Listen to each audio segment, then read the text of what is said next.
తెలంగాణ ప్రభుత్వం ఎన్నికల సమయంలో ఇచ్చిన హామీలను ఒక్కొక్కటిగా అమలు చేస్తోందని వ్యవసాయ, చేనేత, జౌళి శాఖ మంత్రి తుమ్మల నాగేశ్వరరావు తెలిపారు. ఇప్పటికే 2 లక్షల రైతు రుణమాఫీ అమలు చేసినట్లు చెప్పారు. మొత్తం 4 విడతల్లో దాదాపు 25 లక్షల రైతుల అకౌంట్లలో 22,000 కోట్ల నగదు జమ చేసినట్లు చెప్పారు. తాజాగా తెలంగాణలోని నేతన్నలకు సైతం మంత్రి శుభవార్త చెప్పారు. రాష్ట్రంలో చేనేత రంగం సమగ్రాభివృద్ధి కోసం 238 కోట్లతో చేనేత అభయహస్తం పథకాన్ని చేపడుతున్నట్లు చెప్పారు.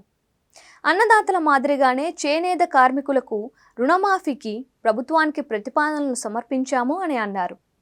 ఆర్థిక శాఖ నుంచి ఆమోదం రాగానే చేనేత రుణమాఫీ అమలు చేస్తాము అని చెప్పారు.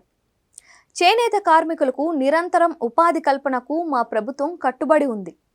అన్ని ప్రభుత్వ శాఖలు తమ అవసరాల కోసం చేనేత వస్త్రాలను టెస్కో ద్వారానే కొనుగోలు చేయాలి. ప్రైవేటు సంస్థల వద్ద కొనుగోలు చేస్తే కఠిన చర్యలు తీసుకుంటాం. గత బీఆర్ఎస్ ప్రభుత్వం చేనేత, జౌళి శాఖకు సంబంధించిన బకాయిలను చెల్లించలేదు. దాంతో ఆ భారం మా ప్రభుత్వం పైనే పడింది.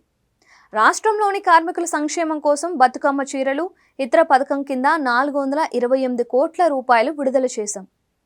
నేతన్నకు చేయూత పథకం కింద మరో 290 కోట్ల రూపాయలు బకాయిలు కూడా విడుదల చేశాం. మరమగ్గాల పథకం కింద చేనేతలను ఆదుకునేందుకు 5.45 కోట్లు, అలాగే 10% నూలు సబ్సిడీ కింద మరో 37.49 కోట్ల రూపాయలు, పావలా వడ్డీ కింద 1.09 కోట్ల రూపాయలు చేనేతల సంక్షేమానికి విడుదల చేశాం అని మంత్రి తుమ్మల వెల్లడించారు. చేనేత కార్మికుల ఉపాధి కోసం ప్రతి ఏడాది 64.70 లక్షల మంది స్వయం సహాయక సంఘాల మహిళలకు 2 చొప్పున ఏకరూప చీరల పంపిణీ పథకాన్ని చేపట్టనున్నట్లు చెప్పారు. జాతీయ చేనేత సాంకేతిక సంస్థ అంటే IIHTకి త్వరలోనే శాశ్వత క్యాంపస్ నిర్మాణాన్ని ప్రారంభిస్తామని స్పష్టం చేశారు. చేనేతలను ఆదుకుంటామని, వారిని ఆర్థికంగా బలోపేతం చేసేందుకు తమ ప్రభుత్వం కృషి చేస్తోందని మంత్రి తుమ్మల వెల్లడించారు.